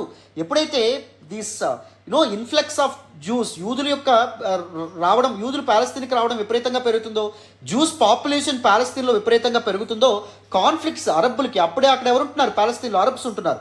అరబ్స్కి అండ్ దాంతోపాటు యూదులు ఎవరైతే ఉంటారో వాళ్ళ మధ్య చిన్న చిన్న కాన్ఫ్లిక్ట్స్ అనేవి మొదలైనవి. And British remained as a mute spectator. So వాళ్ళు గొడవ పడుతుంటే బ్రిటిష్ వాళ్ళు ఆపే ప్రయత్నం ఏమైనా చేశారా? ఏమైనా కంట్రోల్ చేసే ప్రయత్నం చేశారా? ఎందుకంటే అది బ్రిటిష్ అడ్మినిస్ట్రేషన్లో ఉంది. అక్కడ లా అండ్ ఆర్డర్ స్టెబిలైజ్ చేయాల్సిన అవసరం, వేరు వేరు వర్గాల మధ్య ఈ కాన్ఫ్లిక్ట్స్ కాన్ఫ్లిక్ట్స్ ఏవైతే ఉంటాయి, వివాదాలను పరిష్కరించాల్సినటువంటి బాధ్యత ఎవరి మీద ఉంటుంది? బ్రిటిష్ వాళ్ళ మీద ఉంటుంది, అవునా కదా? ఎందుకు సైట్స్ పికౌట్ అగ్రిమెంట్ ద్వారా ఒట్టమన్ టెరిటరీ అయినటువంటి ప్యాలెస్తీన్ బ్రిటిష్ వాళ్ళు ఉంచుకున్నారా లేదా? ఉంచుకున్నారు, అవునా కదా? సో బ్రిటిష్ వాళ్ళు దాన్ని కంట్రోల్ చేయాలా లేదా? కంట్రోల్ చేయాల. ఏం చేశారు? మ్యూట్ స్పెక్టేటర్ కింద జస్ట్ చూస్తూ ఉండడం అనేటువంటిది జరిగింది. And the 1947 post world war II, రెండవ ప్రపంచ యుద్ధం తర్వాత ఎప్పుడైతే డీకొలనైజేషన్ అనేటువంటిది స్టార్ట్ అయిందో, అంటే దీస్ కొలోనియల్ పవర్స్ వాళ్ళ యొక్క కాలనీస్ నుంచి వెనక్కి వెళ్ళిపోవడం అనేటువంటిది మొదలుపెట్టారో, అప్పుడు బ్రిటిష్ వాళ్ళు దిస్ పర్టిక్యులర్ క్వశ్చన్ ఏదైతే ఉందో, the question of Israel Palestine ఏదైతే ఉంటుందో అది యూదులదా, జూయిష్ పీపుల్దా, లేకపోతే ప్యాలెస్తీన్ అనేటటువంటిది అరబ్బులదా అనేటటువంటి ఈ ప్రశ్న ఏదైతే ఉందో, ఈ వివాదానికి కారణమైనటువంటి ప్రశ్న ఏదైతే ఉందో, దాన్ని ఎవరి భుజాల మీద పెట్టింది? యునైటెడ్ నేషన్స్, ఐక్యరాజ్య సమితి మీద పెట్టింది. వరల్డ్ పీస్ కోసం రెండవ ప్రపంచ యుద్ధం తర్వాత ఏర్పాటైనటువంటి ఐక్యరాజ్య సమితి ఏదైతే ఉందో అది ఈ పర్టికులర్ ఇష్యూ ఏదైతే ఉంటుందో దాన్ని హ్యాండిల్ చేయడం మొదలుపెట్టింది. So United nations security council, ఐక్యరాజ్య సమితి భద్రతా మండలిలో ఒక రెజల్యూషన్ అనేటటువంటిది ఇంట్రడ్యూస్ చేయబడడం అనేది జరిగింది. So majority of the countries ఆ రెజల్యూషన్కి ఓటేసినాయి. ఆ రెజల్యూషన్ ఏం చెప్తుందంటే, రెజల్యూషన్ అంటే ఏంటో చెప్తాను చూడండి. It is actually United nations resolution అంటే ఏంటంటే, it is actually A strategy to resolve A particular issue. ఇక్కడ ఇష్యూ ఏంటి? ప్యాలెస్తీన్ ఏదైతే ఉందో అది యూదులదా లేకపోతే అరబ్బులదా? ఇది ప్రశ్న. ఈ పర్టికులర్ కాన్ఫ్లిక్ట్ రిజాల్వ్ చేయడానికి యునైటెడ్ నేషన్స్ ఒక స్ట్రాటజీతో ముందుకొచ్చింది. ఆ స్ట్రాటజీలో ఏం చెప్పింది? సొల్యూషన్ ఒకటే ఏం చెప్పింది, US voted to split the land into 2 countries. ఆ పర్టికులర్ ప్యాలెస్తీనా అనే ప్రాంతం ఏదైతే ఉందో 2 దేశాలుగా విడిపోవాలి on the basis of religion. Some territories ఏవైతే ఉంటాయో అవి యూదులకు అప్పగించాలి, సమ్ టెరిటరీస్ ఏవైతే ఉంటాయో అరబ్బులకు అప్పగించాలి. సో ద ఎల్స్ట్వైల్ ప్యాలెస్తీనా కాస్త ఏమవ్వాలి?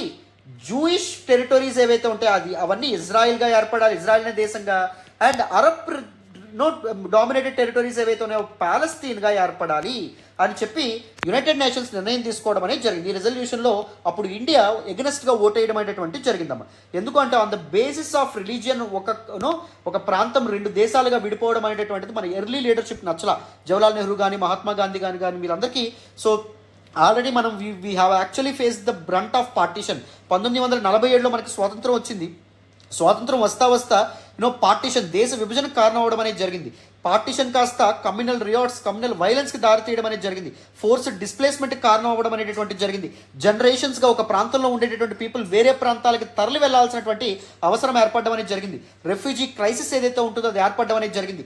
మానవాళి, హ్యూమన్ కైండ్ చూసిన వన్ ఆఫ్ ద ఘోరమైనటువంటి one of the most dangerous ఈవెంట్స్గా పార్టీషన్ మనం చెప్పొచ్చు, అవునా కదా? సో మనం ఎదుర్కొన్నటువంటి సవాలు వాళ్ళు ఎదుర్కోకూడదు అని చెప్పి on the basis of religion 2 నేషన్స్గా డివైడ్ అవ్వాలనేటటువంటి థియరీ, ఈ సొల్యూషన్ కరెక్ట్ కాదని చెప్పి ఇండియా దీనికి ఎగనెస్ట్గా ఓటేయడం అనేటువంటిది జరిగింది. క్లారిటీ వచ్చిందని అనుకుంటున్నాను. మరి యునైటెడ్ నేషన్స్ ఇచ్చినటువంటి రెజల్యూషన్ని ఎవరు యాక్సెప్ట్ చేశారు? జూస్ యాక్సెప్ట్ చేశారు, యూదులు. ఓకే మాకు ఇది ఓకే. సో ప్యాలెస్తీన్, ఎందుకంటే వాళ్ళు ఎక్కడి నుంచో వచ్చి ఇక్కడికి వచ్చారు మామూలుగా, సో వాళ్ళకి హ్యాపీ.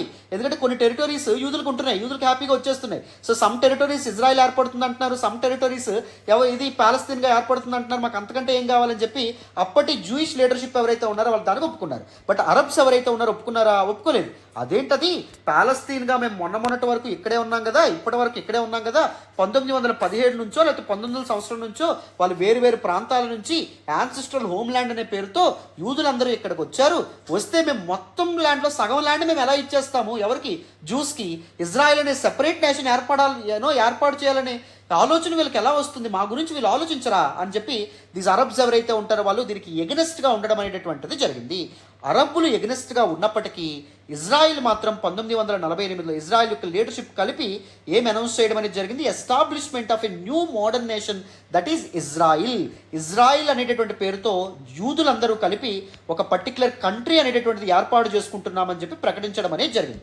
యూనిలాటరల్గా తీసుకున్నటువంటి ఈ డెసిషన్ కానీ, అనౌన్స్మెంట్ కానీ అదర్ అరబ్ కంట్రీస్ యొక్క కోపానికి కారణం అవ్వడం అనేది జరిగింది. సో అదర్ అరబ్ నేషన్ చూడండి, ఇక్కడ చుట్టూ మీకు గమనిస్తే సిరియా మీరు గమనించినా, లేకపోతే ఇరాక్ గమనించినా, లేకపోతే మీరు ఇక్కడ జోర్డాన్ గమనించినా, లెబనాన్ గమనించినా, ఈజిప్ట్ గమనించినా, ఇవన్నీ అరబ్ డామినేటెడ్ నేషన్స్. ఈ మధ్యలో యూదులు ఎవరైతే ఉన్నారో వాళ్ళు వాళ్ళ తోటి అరబ్బులు, దట్ ఈస్ పాలస్తీనియన్లు ఎవరైతే ఉన్నారో వాళ్ళ ఇంట్రెస్ట్కి లేకపోతే వాళ్ళ ఇష్టానికి వ్యతిరేకంగా ఒక కంట్రీ ఏర్పాటు చేసుకుందాం అనుకుంటున్నారు. సో అందుకే వీళ్ళందరూ ఏం చేశారు? This newly formed Jewish nation అయినటువంటి ఇజ్రాయిల్ ఏదైతే ఏదైతే ఉందో దాని మీద అటాక్స్ చేద్దామని చెప్పి నిర్ణయించుకోవడం అనేది జరిగింది. తద్వారా 1948లో అరబ్ ఇజ్రాయిలీ వార్ ఏదైతే ఉంటుందో మొదటిసారి మొదలవ్వడం అనేటువంటిది జరిగిందనమాట. ఈవెంట్స్ అనేటటువంటివి చక్కగా క్లియర్గా మీకు అర్థమవుతున్నాయి అనుకుంటున్నాను, డీటెయిల్గా మీకు తెలుస్తున్నాయి అనుకుంటున్నాను. These are all the nuances of this particular conflict అమ్మ, because you might have listened to the entire story in a different way. History is the most dangerous subject. ఎప్పుడైనా గుర్తుపెట్టుకోండి, history is the most subjective subject, bias ఉండేటటువంటి subject. అర్థమైందా? So always learn history from a responsible teacher. Responsible mentors and responsible teachers నుంచి మాత్రమే history అనేటువంటిది నేర్చుకోండి. అప్పుడే evidence based past ఏదైతే ఉందో దానికి మీకు యాక్సెస్ అనేటటువంటిది వస్తుంది, వాటన్నిటి మీద అవేర్నెస్ అనేటటువంటిది పెరుగుతుంది. ఓకేనా? Very important. నెక్స్ట్ చూడాలి. చెప్పాను కదా, 1948లో ద జూయిష్ లీడర్షిప్ ఇన్ ప్యాలెస్తీన్కి వేరు ప్రాంతాల నుంచి వచ్చినటువంటి యూదులకి కొంతమంది లీడర్స్గా అవతరించారు. వాళ్ళందరూ ఏం చేశారు, వాళ్ళ ఇండిపెండెన్స్ని ప్రకటించుకోవడం అనేది జరిగింది. And announce the formation of new nation state, that is Israel అనే కొత్త నేషన్ స్టేట్ అనేటువంటిది ఏర్పాటు చేసుకుంటున్నట్టు వాళ్ళు ప్రకటించడం అనేది జరిగింది. 1917లో చూడండి, మొత్తం టెరిటరీ ఏదైతే ఉందో దీన్ని ప్యాలెస్తీన్ అనే పేరుతోనే పిలిచేవాళ్ళమ్మ. ఓకేనా? బట్ తర్వాత వచ్చేటప్పుడు మీరు చూడండి, 1947కి యునైటెడ్ నేషన్స్ పార్టిషన్ ప్లాన్ ఇవ్వడం అనేది జరిగింది. On the basis of religion different నేషన్స్గా విడదీస్తే బెస్ట్ అని అనుకుంది. సో ఎల్లో కలర్ రీజియన్స్ ఏవైతే ఉంటాయో ఇవన్నీ ప్యాలెస్తీనియన్లకు భాగం అవ్వాలి. అండ్ దిస్ పర్టిక్యులర్ ఈ రీజన్ ఏదైతే ఉంటుందో, I mean white colour region ఏదైతే ఉందో that should belong to Jews, యూదులకి వెళ్ళాలి అని చెప్పి నిర్ణయించడం అనేది జరిగింది. దీన్ని యూదులు యాక్సెప్ట్ చేశారు, కానీ ఎవరు యాక్సెప్ట్ చేయలేదు అంటే అరబ్లు, ద పాలస్తీనియన్లు ఎవరైతే ఉన్నారో వాళ్ళు యాక్సెప్ట్ చేయడం అనేటువంటిది జరగలేదన్నమాట. 1948లో Arab states of Egypt, Jordan, Iraq and Syria they declared war on Israel మీద వాళ్ళు యుద్ధం ప్రకటించడం అనేటువంటిది జరిగింది. అండ్ ఇజ్రాయిల్కి అప్పుడు రిసోర్సెస్ లేనప్పటికీ కొత్తగా ఏర్పడినటువంటి నేషన్, ఒక రాజ్యాంగం అనేటటువంటిది లేదు, లేకపోతే ఒక ఆర్మ్ ఫోర్సెస్ అనేటటువంటివి లేవు, లేకపోతే ఒక బెటర్ మిలిటరీ అనేటటువంటిది లేదు, ఆర్మ్స్ అండ్ అమ్యునిషన్ అనేటటువంటిది లేదు, బెటర్ వెల్త్ అనేటటువంటిది లేదు. But still Israel manage to emerge victorious, విజయం సాధించడం అనేది జరిగింది.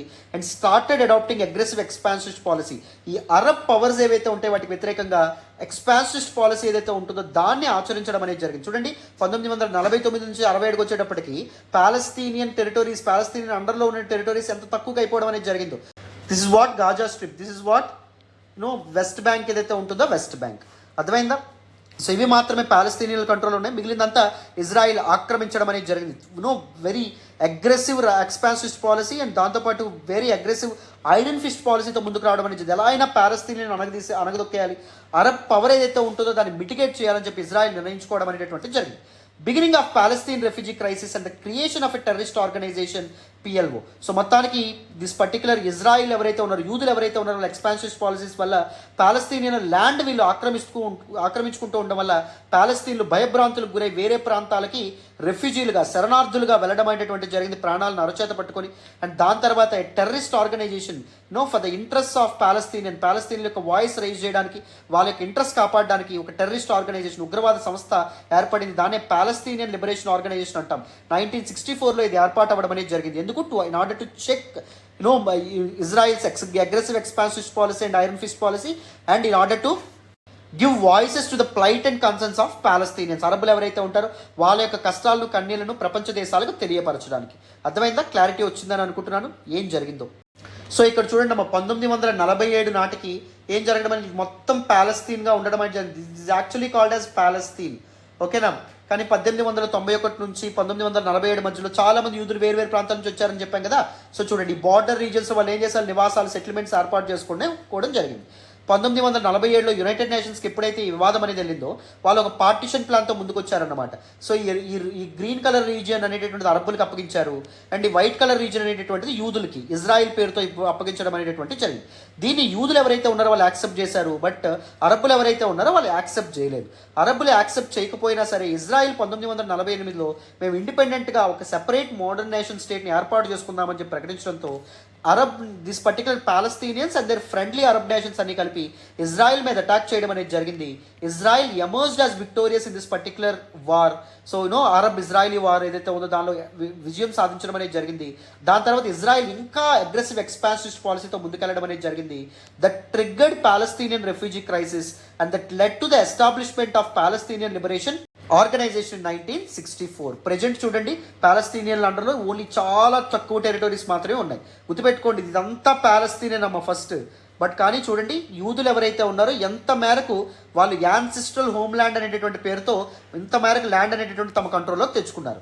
సో మీకు అనిపించవచ్చు, అవును కదా సార్, వాళ్ళు యూదులది కూడా కరెక్టే కదా, ఎందుకంటే వాళ్ళు ఎప్పటి నుంచో వాళ్ళు నివాసం ఉండేటటువంటి ప్రాంతం, వాళ్ళ యొక్క సాక్రెడ్ ప్లేసెస్ అని అక్కడే ఉన్నాయి, వాళ్ళు అక్కడే ఆవిర్భవించారు కదా, సో వాళ్ళు తిరిగి వస్తే ఇదేంటి సార్ అని చెప్పి మీరు అనుకోవచ్చు. ఒక్కసారి మీరు గమనించండి, మీరు ఒక ఇంట్లో ఉంటున్నారమ్మా, ఒక హౌస్లో ఉంటున్నారు, వేరే ఎవరో వచ్చి 2000 సంవత్సరాల క్రితమో లేకపోతే 150 సంవత్సరాల క్రితమో ఈ ప్రాంతం నాది, ఇల్లు నాది అని చెప్పి మీ ఇంటిని లాక్కుంటే మీరు ఒప్పుకోగలరా, మీరు యాక్సెప్ట్ చేయగలరా? అఫ్కోర్స్ యూదుల యొక్క కన్సర్న్స్ మనం ఇక్కడ గమనించాలి, అండ్ దాంతోపాటు అరబ్బుల యొక్క కన్సర్న్స్ కూడా మనం ఇక్కడ గమనించాలి. సో 2000 సంవత్సరాలు 1500 సంవత్సరాల ముందు జరిగినటువంటి ఈవెంట్స్ కారణంగా వాళ్ళు వాళ్ళ ల్యాండ్ నుంచి, వాళ్ళ జనరేషన్స్గా ఉంటున్నటువంటి ప్రాంతాల నుంచి, లేకపోతే వాళ్ళ ఆస్తుల నుంచి అవాయిడ్ చేయమంటే, ఎవాక్యుయేట్ చేయమంటే పాలస్తీనియన్లు కానీ అరబ్బులు కానీ ఎలా ఒప్పుకుంటారు? So that led to this conflict. ఆ వివాదం అనేటటువంటిది అక్కడి నుంచి చెలరాగడం అనేది జరిగింది. అండ్ ముఖ్యంగా అయినటువంటి కారణం ఏంటంటే బ్రిటిష్ వాళ్ళు. Anything when ever you here this word partition, విభజన అనే పదం వస్తే బ్రిటిష్ వాళ్ళు అక్కడ ఉంటారమ్మా. మనకి ఫర్ ఎగ్జాంపుల్ ఇండియా పాకిస్తాన్ యొక్క ఇది కానీ, లేకపోతే సూడాన్, నార్త్ సూడాన్ సౌత్ సూడాన్గా సూడాన్ విడిపోవడం కానీ, లేకపోతే ఉగాండా కెన్యా క్రైసిస్ కానీ, మీరు ఎన్ని చూసుకున్నా సో బ్రిటిష్ వాళ్ళే చాలా వరకు ఈ కాన్ఫ్లిక్ట్స్ కారణం అవ్వడం అనేటువంటి జరిగింది. వాళ్ళు ఫస్ట్లోనే స్టర్న్ యాక్షన్ అని తీసుకుంటే ఈ కాన్ఫ్లిక్ట్ ఎంతవరకు రేజ్ అవ్వడం అనేది జరిగింది, ఈ కాన్ఫ్లిక్ట్ ఎంతవరకు రావడం అనేది జరిగేది కాదు. Since British acted as a mute spectator in the initial times, that gave rise to this never-ending conflict between Israel and Palestine, or Israelis and Palestinians. Okay, na? Israel and Palestine are not two different countries, but they are actually naming one piece of land. One group they are actually naming it as Israel, and one group they are actually naming it as Palestine. అర్థమైందా? Clarity వస్తుందని అనుకుంటున్నాను.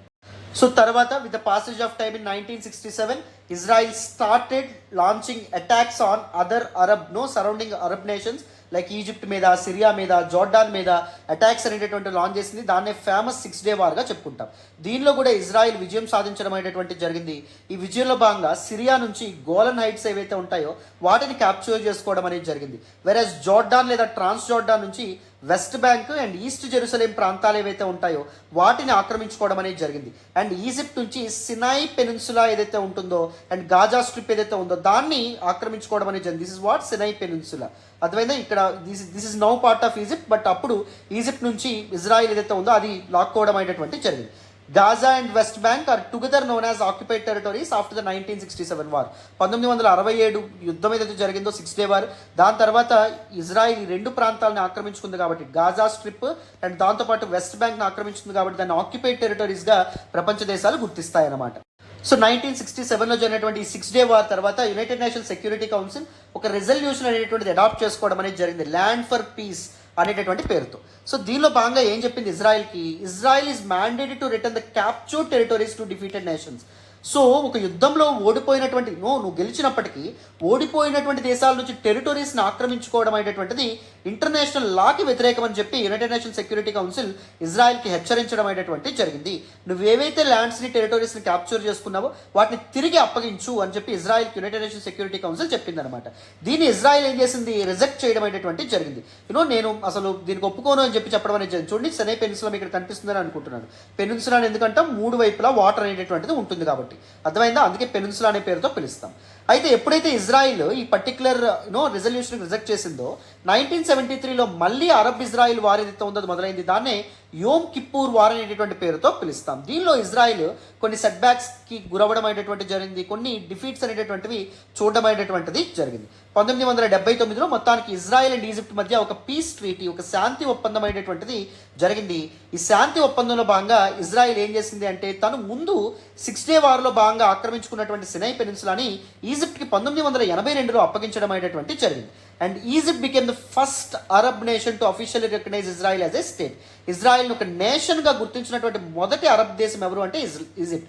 ఎందుకంటే Egypt Sinai peninsula ఈజిప్ట్కి Israel ఇచ్చేసింది. So Egypt కూడా ఇజ్రాయిల్కి కావాల్సింది ఏంటి, so ఒక nation స్టేట్గా దాన్ని గుర్తించడం. ఆ పని ఎవరు చేశారు, ఈజిప్ట్ చేయడం అనేది జరిగింది with this piece treaty which was signed in 1979. సరిగ్గా ఇదే సమయంలో 2 ఎక్స్ట్రీమిస్ట్ పాలస్తీనియన్ మిలిటెంట్ గ్రూప్స్ అనేటటువంటివి ఎమర్జ్ అవ్వడం అనేటువంటి జరిగింది. ఎందుకంటే పాలస్తీనియన్ యొక్క ఇంట్రెస్ట్ ఏవైతే ఉంటాయో వాటిని అప్హోల్డ్ చేయడానికి and the Jewish nation of Israel ఏదైతే ఉందో దాని మీద జిహాద్ ప్రకటించడానికి, దాని మీద అటాక్స్ అనేటటువంటివి జరిపి పాలస్తీనియన్ యొక్క హక్కులు ఏవైతే ఉంటాయో వాటిని కాపాడడానికి ద ల్యాండ్ ఆఫ్ పాలస్తీన్ మళ్ళీ అరబ్బులు ఎవరైతే ఉన్నారో, పాలస్తీనియన్ అరబ్స్ ఎవరైతే ఉంటారో వాళ్ళకి అప్పగించడానికి యూదుల నుంచి తీసుకొని. సో ఫస్ట్ ఏంటి, 1987లో an Islamic militant group named Hamas ఏదైతే ఉంటుందో ఇది ఏర్పాటు అవ్వడం అనేటటువంటి జరిగింది. Established for the liberation of Palestine తో జిహాద్ ద్వారా, పవిత్ర యుద్ధం ద్వారా సో పాలస్తీన్ ఏదైతే ఉంటుందో దాన్ని లిబరేట్ చేయాలి యూదుల నుంచి అనే లక్ష్యంతో ఇది ఏర్పాటైంది. అండ్ సిరియా అండ్ ఇరాన్ లాంటి కంట్రీస్ ఏవైతే ఉంటాయో అవి దిస్ పర్టికులర్ హమాస్కి చాలా సపోర్ట్ అనేవి అందించడం అనేది జరిగింది. కావాల్సినటువంటి economic resources, arms and ammunition అనేటటువంటివి హమాస్కి అప్పగించడం అనేటువంటి జరిగింది ఈ countries, because they are also Muslim dominant countries కాబట్టి. అండ్ ఇంకొకటి ఏంటి అంటే ఫతా అనేటటువంటి ఇంకొక మిలిటెంట్ గ్రూప్ కూడా ఎమర్జ్ అవ్వడం అనేది జరిగింది. Faction of PLO, Palestinian liberation organisation ఏదైతే ఉందో దానిలో ఒక ఫ్యాక్షన్, ఒక కూటమి అనేటటువంటిది పక్కకు వచ్చేసి ఫతా అనేటటువంటి ఒక మిలిటెంట్ గ్రూప్గా ఏర్పాటు అవ్వడం అనేది జరిగింది. వెస్టర్న్ నేషన్స్ ఫతాకి సపోర్ట్ చేయడం అనేటువంటిది జరిగిందమ్మా. This is actually the symbol, the representation for Hamas. ఇది సింబల్ దేనికి, ఫతా ఏదైతే ఉంటుందో దానికి. ఈ రెండు దేనికోసం పోరాటం చేయాలనుకున్నాయి, పాలస్తీనియన్ల యొక్క రైట్స్ కోసం అండ్ పాలస్తీనియన్ల యొక్క లిబరేషన్ కోసం, యూదుల నుంచి పాలస్తీనియన్ల యొక్క ల్యాండ్ ఏదైతే ఉంటుందో దాన్ని తిరిగి సమకూర్చుకోవడం కోసం. సో ఇజ్రాయెల్ ఆక్యుపెన్సీకి వ్యతిరేకంగా పాలస్తీనియన్లు మొదటి ఇంటిఫదా ఏదైతే ఉంటుందో దాన్ని లాంచ్ చేశారు. దట్ ఈస్ అప్రైజింగ్, అటాక్స్ ఏవైతే ఉంటాయో వాటిని లాంచ్ చేయడం అనేది జరిగింది. 1987లో మొదటి ఇంటిఫదా అనేటటువంటి లాంచ్ చేయడం అనేది జరిగింది. So both Jewish people, Israeli people and Palestinian people ఎంతో మంది చనిపోవడం అనేది జరిగింది. There was huge loss of men and material as well. And ఆ పర్టికులర్ రీజియన్ యొక్క పీస్ అండ్ స్టెబిలిటీ ఏదైతే ఉంటుందో అది కూడా కంప్లీట్గా డిస్టర్బ్ అవ్వడం అనేటువంటిది జరిగింది because of this Palestinian attack on Israel occupancy. And 1993లో ఓస్లో పీస్ అకార్డ్ పేరుతో ఒక అగ్రిమెంట్, పీస్ అగ్రిమెంట్స్ అనేటటువంటి సైన్ అవ్వడం అనేది జరిగింది. ఎవరెవరి మధ్య, ఇజ్రాయిల్ యొక్క లీడర్షిప్కి and PLO, that is Palestinian liberation Organisation చెప్పుకున్నాం కదా 1964లో ఎస్టాబ్లిష్ అయిందని, వాళ్ళ మధ్య. దీన్ని ఎవరు బ్రోకర్ చేశారు, యునైటెడ్ నేషన్స్ అండ్ రష్యా కలిపి మీడియేట్ చేయడం అనేటువంటి జరిగింది. ఈ పర్టికులర్ రికార్డులో భాగంగా ఏ సొల్యూషన్తో ముందుకు వచ్చారు, 2 స్టేట్ సొల్యూషన్తో ముందుకు రావడం అనేటువంటి జరిగింది. అంటే మొత్తం ద ల్యాండ్ ఆఫ్ ఇజ్రాయిల్ ఏదైతే ఉంటుందో లేదా ద ల్యాండ్ ఆఫ్ పాలస్తీన్ ఏదైతే ఉందో దాన్ని 2 పార్ట్స్గా డివైడ్ చేసి ఒక పార్ట్ని ఇజ్రాయెల్కి అప్పగించాలి, ఇంకో పార్ట్ పాలస్తీన్కి అప్పగించాలి అని చెప్పి నిర్ణయించుకున్నారన్నమాట. So Palestinian liberation Organisation Oslo accord తర్వాత ఇజ్రాయెల్ని గుర్తించడం అనేది జరిగింది. ఎందుకంటే తన ఆక్యుపైడ్ టెరిటరీస్ ఏమని చెప్పుకున్నాం, ఒకటి గాజా స్ట్రిప్, రెండవది ఏంటి వెస్ట్ బ్యాంక్. ఈ రెండింటిని పాలస్తీనియన్లకు అప్పగిస్తామని చెప్పి ఇజ్రాయెల్ చెప్పింది కాబట్టి ఈ పీస్ ట్రీటీలో భాగంగా సో ఏం చేయడం అనేటువంటి జరిగింది, PLO కూడా వెనక్కి తగ్గి ఇజ్రాయెల్ అనేటువంటి నేషన్ని గుర్తించడం అనేటువంటి జరిగింది. కానీ సరిగ్గా అదే సమయంలో ఏం జరిగిందంటే 1993 తర్వాత రైట్ వింగ్ పొలిటీషియన్స్ ఎవరైతే ఉంటారో వాళ్ళు ఇజ్రాయిల్ లీడర్షిప్లోకి రావడం అనేటువంటి జరిగింది. Fundamentally Jewish in nature. యూదులు ఎవరైతే ఉంటారో వాళ్ళ కోసం, వాళ్ళ ఇంట్రెస్ట్ కోసమే పోరాటం చేయాలి, వాళ్ళ ఇంట్రెస్ట్ కోసమే పాటుపడాలి అనుకునేటటువంటి వాళ్ళు, అర్థమైందా. సో వాళ్ళు the rejected all these previous agreements and previous decisions. So తర్వాత క్యాంప్ డేవిడ్ సమిట్ అనేటటువంటి జరగడం అనేది జరిగింది 2000లో. ఈ సమిట్లో భాగంగా బ్రిటిష్ వాళ్ళు అండ్ దాంతోపాటు other western leaders, these Palestinian authorities and దాంతోపాటు దీస్ ఇజ్రాయిలీ అథారిటీస్ మధ్య డైలాగ్ అనేటటువంటి చర్చలు అనేటటువంటి పెడదాం అనుకున్నారు. బట్ ఈ టాక్స్ ఫెయిల్ అవ్వడం ద్వారా, ఒకరి డిమాండ్స్ ఒకరు ఇది చేయకపోవడం ద్వారా, రికగ్నైజ్ చేయకపోవడం ద్వారా, యాక్సెప్ట్ చేయకపోవడం ద్వారా అది హింసాత్మకమైనటువంటి ఘటనలకు దారితీయడం అనేటువంటి జరిగింది. ఫ్రమ్ 2000 to 2005 సెకండ్ ఇంటిఫదా అనేటువంటిది మొదలైంది. వెస్ట్ బ్యాంక్ చుట్టూ ఒక బ్యారియర్ ఏదైతే ఉంటుందో దాన్ని ఇజ్రాయిల్ అనేటువంటి నిర్మించడం అనేది జరిగింది. ఎందుకంటే వెస్ట్ బ్యాంక్లో ఉంటున్నటువంటి ఇజ్రాయిలీ పీపుల్ ఎవరైతే ఉన్నారో, జూయిష్ పీపుల్ ఎవరైతే ఉన్నారో వాళ్ళ మీద దీస్ అరబ్స్ ఎవరైతే ఉంటారో, పాలస్తీనియన్ అరబ్స్ ఎటువంటి అటాక్ చేయకుండా వెస్ట్ బ్యాంక్ చుట్టూ ఒక గోడ ఏదైతే ఉంటుందో దాన్ని నిర్మించడం అనేటువంటిది జరిగింది. పోస్ట్ 2000 తర్వాత Hamas versus Fatah for political power. So ఇద్దరు ఎవరి కోసం పోరాడుతున్నారని చెప్పుకున్నాం. దీస్ పీపుల్ పాలస్తీనియన్ పీపుల్ యొక్క ఇంట్రెస్ట్ కోసం, పాలస్తీనియన్ పీపుల్ యొక్క లిబరేషన్ కోసం పోరాడడం అనేది జరుగుతుంది.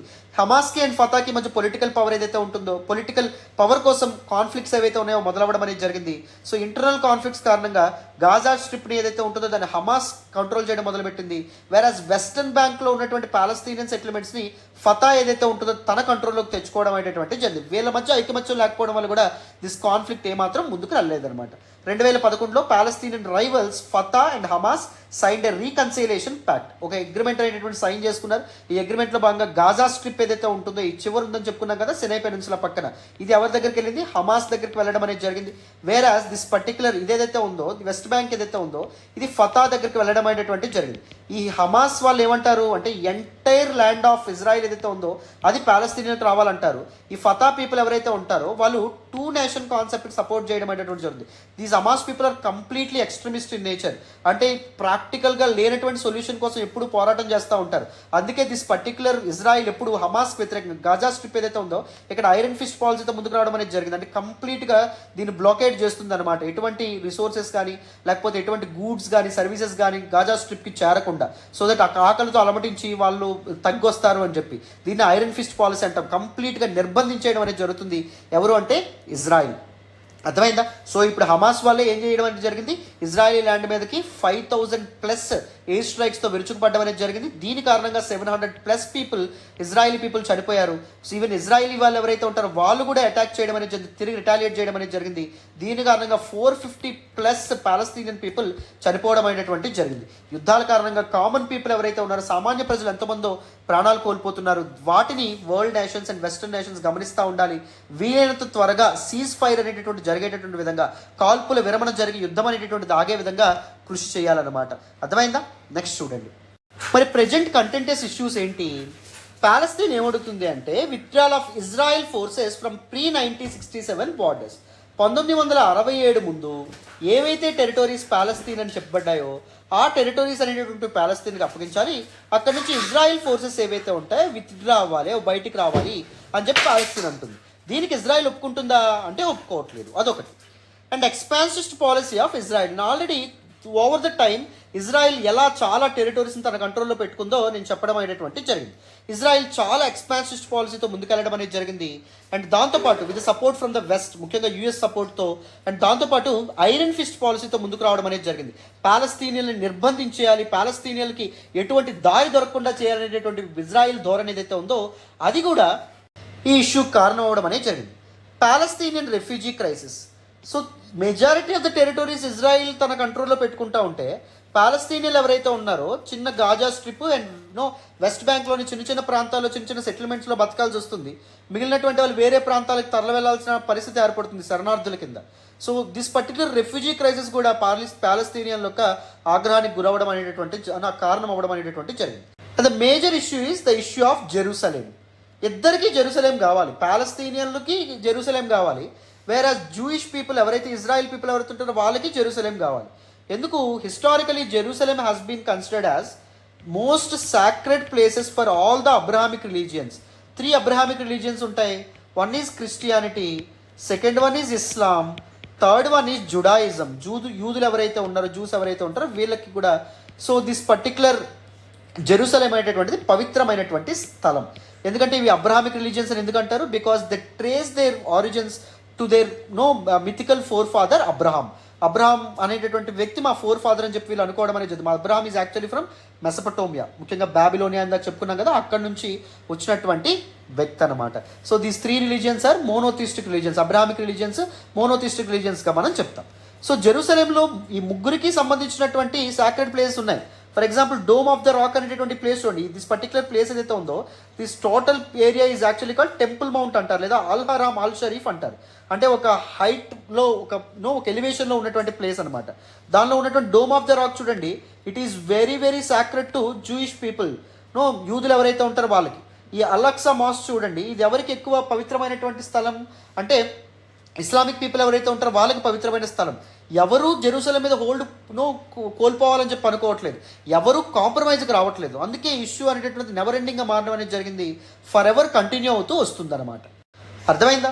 So the entire issue Israel Palestine conflict అది ఎందుకు మొదలైంది, హిస్టరీ నుంచి ఏన్షియన్ టైమ్స్ నుంచి డీటెయిల్గా చెప్పాను. ఇక్కడ వరకు క్లారిటీ వచ్చిందని అనుకుంటున్నాను. ఇప్పుడు న్యూస్లోకి ఏం రావడం అనేది జరిగింది, గాజా స్ట్రిప్ ఏదైతే ఉందో ఇదిగోండి ఇక్కడ జూమ్ చేస్తున్నాను చూడండి. దిస్ ఈజ్ ఇజ్రాయిల్ కదా, దిస్ ఈజ్ గాజా స్ట్రిప్, మనం ఆల్రెడీ మాట్లాడుకున్నాం. ఇది వెస్ట్ బ్యాంక్, మనం ఆల్రెడీ డిస్కస్ చేయడం అనేటువంటిది జరిగింది. అండ్ దిస్ పర్టికులర్ ఇక్కడ మీకు ఇదిగోండి ఇక్కడ మీకు గోలన్ హైట్స్ అనేటువంటి ఉంటాయని మనం చెప్పుకున్నాం, అవునా కదా. ఈ గాజా స్ట్రిప్ ఎవరి అండర్లో ఉంది? హమాస్ అండర్లో ఉంది. అండ్ వెస్ట్ బ్యాంక్లో ఉన్నటువంటి చిన్న పాలస్తీనియన్ సెటిల్మెంట్స్ ఫతా చేతుల్లో ఉండడం అనేది జరిగింది. ఈ హమాస్ వాళ్ళు ఏం చేయడం అనేటువంటిది జరిగింది అంటే సుమారు 5,000 ఎయిర్ స్ట్రైక్స్తో విరుచుకుపడడం అనేటువంటిది జరిగింది ఇజ్రాయెల్ మీద. దీని కారణంగా 700 నుంచి 800 మంది చనిపోయారనమాట. ఇజ్రాయెల్ కూడా రిటాలియేట్ చేయడం అనేటువంటిది జరిగింది. హమాస్కి వ్యతిరేకంగా గాజా స్ట్రిప్ని సరౌండ్ చేయాలని చెప్పి నిర్ణయించుకోవడం అనేది జరిగింది. ఇజ్రాయెల్ రైట్ వింగ్ పొలిటీషియన్ అయినటువంటి నాయకుడైనటువంటి బెంజమిన్ నెతన్యాహు ఎవరైతే ఉన్నారో ఆయన గజా స్ట్రిప్ ఏదైతే ఉందో దాన్ని సీజ్ చేస్తాము, గజా స్ట్రిప్ మీద హమాస్ మీద యుద్ధం ప్రకటిస్తున్నామని చెప్పి ప్రకటించడం అనేటువంటిది, అనౌన్స్మెంట్ చేయడం అనేటువంటిది జరిగింది. సో ఎంతోమంది ప్రాణాలు కోల్పోతున్నారు this particular religious and historical conflict కారణంగా. క్లారిటీ వచ్చిందని అనుకుంటున్నాను ఇక్కడ వరకు. ఇప్పుడు ఇండియా దిస్ పర్టికులర్ ఇష్యూని ఎలా చూస్తుంది హిస్టారికల్గా? ఫస్ట్లో ఎవరికి సపోర్ట్ చేసింది, తర్వాత ఎవరికి సపోర్ట్ చేస్తూ వచ్చింది? ఇంతకీ ఇప్పుడు ప్రజెంట్ ఇండియా పాలస్తీన్ వైపు ఉన్నట్ట లేకపోతే ఇజ్రాయెల్ వైపు ఉన్నట్ట తెలుసుకుందాం. So now let us look at India and its strategic arc of relations with Israel and Palestine. So India యొక్క ఫారిన్ పాలసీ కంప్లీట్గా చేంజ్ అవుతూ వస్తుంది గవర్నమెంట్స్ మారుతున్న కొద్దీ. ముఖ్యంగా కాంగ్రెస్ గవర్నమెంట్ ఉన్నప్పుడు ప్యాలెస్తీన్కి ఎక్కువగా లీన్ అయి ఉండేది ఇండియా, ప్యాలెస్తీన్కి సపోర్ట్ చేస్తూ ఉండేది, ప్యాలెస్తీనియన్ల కాజ్ కోసం ఎప్పుడూ తన వాయిస్ రైజ్ చేస్తూ ఉండేది. బట్ ఎప్పుడైతే బీజేపీ గవర్నమెంట్ రావడం అనేటటువంటిది జరిగిందో అండ్ దాంతోపాటు కోల్డ్ వార్ ఎండ్ అయిన తర్వాత వరల్డ్ డైనమిక్స్ మారడం అనేది జరిగిందో ఇజ్రాయెల్కి దగ్గరగా వెళ్ళడం అనేటువంటిది జరిగిందన్నమాట. చూడండి, Indian foreign policy towards this issue, this conflict has transformed from Palestinian leading to a strategic embrace of Israel. First Palestine support చేసాం post independence, early years of post ఇండిపెండెన్స్లో. తర్వాత ఇజ్రాయెల్ వైపు మనం మొగ్గు చూపడం అనేది జరిగింది. In the years of post independence, భారతదేశానికి స్వతంత్రం రాగానే India the early administration like Jawaharlal Nehru కానీ మహాత్మా గాంధీ కానీ ద ఓట్స్ to support Palestinian cause, Palestinian support చేయడం అనేది జరిగింది. And they rejected the idea of 2 nations on the base of religion. చెప్పాను కదా, యునైటెడ్ నేషన్స్ ఏదైతే రెజల్యూషన్ 2 నేషన్ కాన్సెప్ట్ ముందుకు వచ్చిందో దానికి ఎగనెస్ట్గా ఇండియా ఓట్ వేయడం అనేటువంటిది జరిగింది. ఎందుకంటే మత ప్రాతిపదికన ఒక పర్టికులర్ టెరిటరీ 2 దేశాలుగా విడిపోవడం ఎంతవరకు మన ఇనిషియల్ లీడర్స్కి నచ్చలేదు. ఎందుకంటే పార్టీషన్ అనేటువంటిది ఒక ఘోరాతి పరిస్థితి యొక్క ప్రభావం మనం ఆల్రెడీ చూసాం కాబట్టి. సెప్టెంబర్ 17, 1950 న్యూఢిల్లీ ఇజ్రాయెల్ రికగ్నైజ్ చేయడం అనేటువంటిది జరిగింది.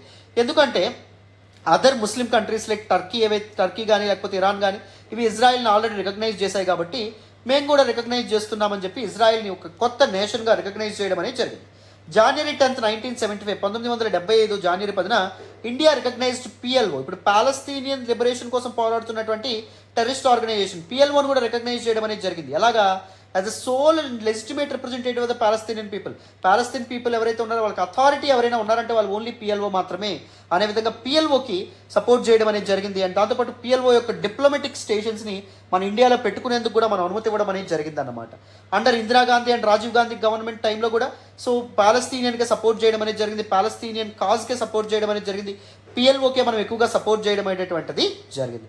బట్ 1990లకు వచ్చేటప్పటికి India's policy towards the over inclination towards పాలస్తీన్ని చాలామంది క్రిటిసైజ్ చేయడం మొదలుపెట్టారు.